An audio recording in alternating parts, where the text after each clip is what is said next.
Allez, salut à tous et à toutes, bienvenue dans la rubrique en moins de 2. Aujourd'hui, on parle du cercle de traction. Le cercle de traction, c'est une image. Ça veut dire que pour rester performant, il faut rester sur le bord. La barre verticale que vous voyez, c'est les forces de freinage, les forces d'accélération. La barre horizontale que vous voyez, c'est les forces de virage. Et comme vous pourrez le constater, pour rester à la limite du cercle de traction, il va falloir que je combine force de freinage avec force de virage. Donc, tourner le volant et mettre du frein, et inversement, débraquer le volant et mettre de l'accélération. Tout de suite l'exemple, regardez, je viens de freiner, l'avant de ma voiture il est chargé à fond.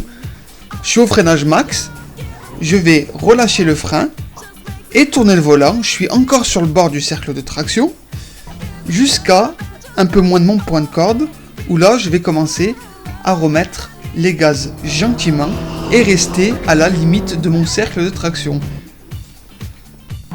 Allez, pour vraiment donner l'image maintenant, je vais commencer mon freinage à fond, cercle de traction à fond, je braque, frein plus braquage, j'arrive à mon fin de freinage et je vais recommencer à mettre les gaz, je débraque tout en mettant les gaz et j'ai quasiment le volant droit et je suis à fond. Voilà, le cercle de traction il traduit ça, combiner les forces. Regardez comment mon pneu se charge optimalement. On va en parler au prochain numéro.